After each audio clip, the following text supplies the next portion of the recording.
Welcome back to Inside F&M Wrestling. I'm Jack Keffer alongside head coach Mike Roger and redshirt senior Robbie King. Guys, a busy 2 weeks for you from a wrestling standpoint. Let's start with the New England duels. What does it say about your guys to get that win at Sacred Heart on Sunday after a long road trip up to Harvard and then down to Brown, and then the next day, the third match, you guys get a big win?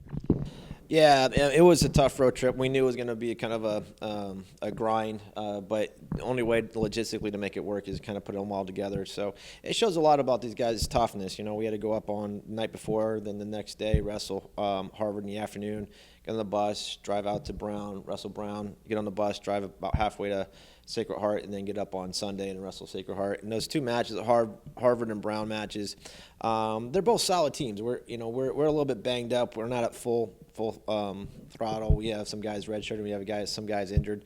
So we're kind of piecemealing a lineup together to try to get through that. But for them to step up and wrestle against Sacred Heart, another solid team, they're getting better every year. We had to shift guys around, move guys up in weight classes, and do different things.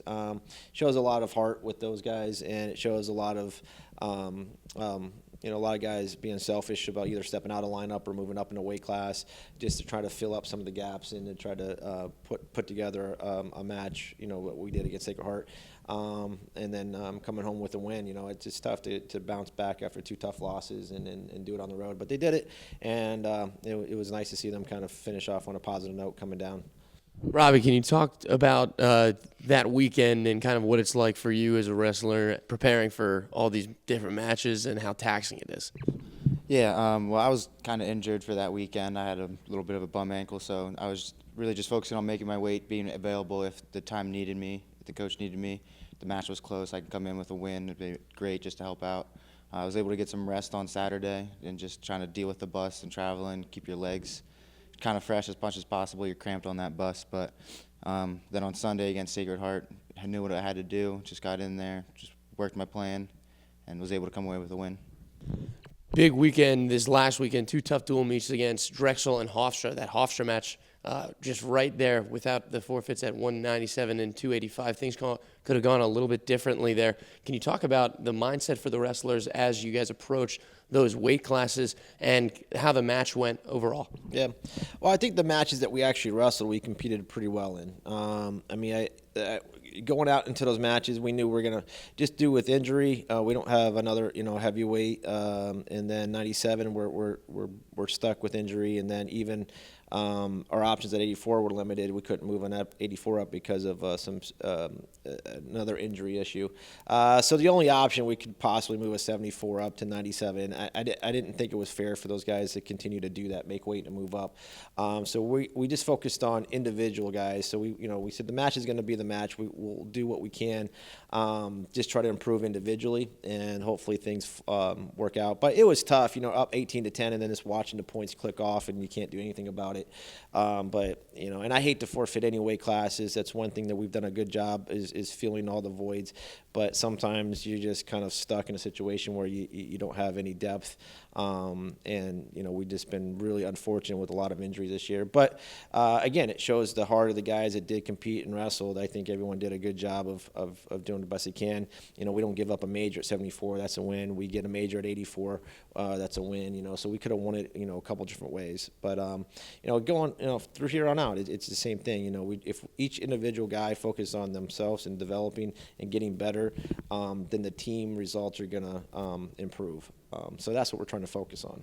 Robbie, you had a big win against Hofstra, had a big takedown in the third period to kind of seal the deal. Can you kind of take us through that third period and what your mindset was? Yeah, I was a little upset after giving up that takedown. I was relaxing a little bit. That's one of the things I really need to work on, and just trying to focus on keeping my pace and keeping the match in my hands and in my court, and just focusing on getting into my shot. We've been drilling all of the past 2 weeks, just one shot, hit it, and go to it. So I knew I needed it and got to it, was able to take him down and ride him out for the rest of the period, and felt great. Coach, LeCastri with two big wins, one against Drexel and Hofstra. Can you kind of talk about that, implications for EIWA, and how good he can really be coming forward? I think he has a lot of potential. The biggest thing I think he had to get adjusted to is just how physical Division I wrestling is, and that you can't relax and you have to wrestle through every position. And I think we saw a big turning point against the Brown match. It was an ugly match. I mean, both of those guys were bloody and battered. And though he lost, he took some lumps and he gave some, and that was kind of a turning point. And he goes out there with a little bit more physical, being a little bit more physical. Not willing just to take it. He's willing to give it now. So he's matured over the last couple of weeks. I think that was the biggest transition for Lacastri, just knowing if he puts things in motion, if he wrestles his pace, his tempo of matches, and he matches their how physical they are, and he drills with this guy every day, and Rob's not an easy guy to drill with every day. And He doesn't look like an easy guy to drill with. so he's definitely helped him on just being more physical. So the big thing with the Castry is just he's becoming more mature, knowing how to handle himself in those positions that are physical, and also not relaxing. The biggest thing he would do is kind of take a shot and stop, or take a half shot and relax, and he's putting 2-3 shots together. And once he does it, he's a great scrambler. And because his action causes scrambles, usually ends up on top of those things. Also, looking at the Messiah Open and the red shirts this year, Paluzzi winning his bracket, and a lot of guys with some good performances. Can you kind of touch on those and what that means for next year as well? Yeah, and this is a time of year where it gets really tough. The guys that are redshirting or guys that may not are in the lineup, what do they train for? And you got to have something that you have to have a carrot in front of them. And these opens are great for these guys to kind of have something to get ready for. You can talk about next year, but that in their mind is so far off that it's hard to be motivated day in and day out. So these open tournaments, like the Messiah tournament, is a good way for like Phil and Pelusi and all these other guys that went out there and competed to have something to look forward to train. And we have a few more opens. We have the one at East Stroudsburg. There's a collegiate open. So it's kind of, we kind of equate it to that's their NCAA tournament to get ready for. So their mindset is getting ready for the rest of the open tournaments. But it keeps everyone motivated because you never know. Something happens, God forbid, way the season go, and, you're training on just finishing off in an open, and next thing you know, you're going to the conference because something happened. Robbie, one of those redshirt guys last year, I know that you probably were pretty motivated just to get in shape and continually improve, and it really has shown this year. But looking forward on Saturday, George Mason's Senior Day, what does that kind of mean to you, and what has your experience here really brought to you? It's kind of all surreal still. I've been thinking about just how much limited time we have left, and we were talking about it this morning. We only have 3 morning workouts left, or now 2 actually. So just kind of realizing it's all coming to an end. It's a little scary, a little weird, but just really excited to get out there, get one more home win, and just keep going, keep the momentum going and rolling through all the way to conferences. Also, what is that redshirt season last year? How has that kind of propelled your success this season? It made me hungry. It was kind of really weird at the beginning of the year to sit out on the side, watching everyone be able to go to the duels and all the bigger tournaments. It made me really want to just be prepared for when my time came, to be ready and just get as many wins as possible and put myself in the positions that they were in. And Coach Rogers, 4 other seniors on the roster. Kind of, how's that going to be for you? Seeing these 4 seniors and kind of only a couple of weeks left in the season, they're going to be graduating soon enough. Yeah, every year it's kind of surreal when I sit down and think about, I've had these guys for 5 years, and that, not having them in the room or in the program or seeing their face, it kind of hits you like when you're handing them their senior gifts or whatever. You're kind of like, wow, this is it. But they've been a great class, been a great crew. Some of them, their careers that haven't been panned out always. They liked, but like guys like Mike Morano has taken a great attitude. He's stuck in a weight class where he's in some of the are better guys, but he's willing to do whatever it takes for the team, whether it move up, move down, help with filming, whatever it is, and that's a very special type of leadership. Not everyone's going to be in the lineup and winning matches. So guys like Mike and some of those other seniors, Tommy, all those guys have contributed to the program in one way or another, whether it's just being a positive attitude, maybe it's being the guy moving up or down. A lot of them have taken some injuries, and it's tough. It's tough to compete this level and compete 4 years, some 5 years, and being healthy the whole time. To stick it out says a lot about their, their mentality, the type of person they are, just to go through the training and to get up day in and day out, especially if you're not having all the success. It's easy to be motivated when you have success. It's being motivated when you're not being successful. So. They set the standard for the leadership and the rest of the team. Yeah, definitely. So they're a great class, great group of kids. I'm going to miss them, and I think they really did a good job of kind of showing how to contribute to a program on and off the mat. Looking forward just a little further, Princeton and Millersville, the Rupp Cup coming up, 6 straight wins in the Rupp Cup for you guys, and Princeton is going to be a good team and a tough matchup.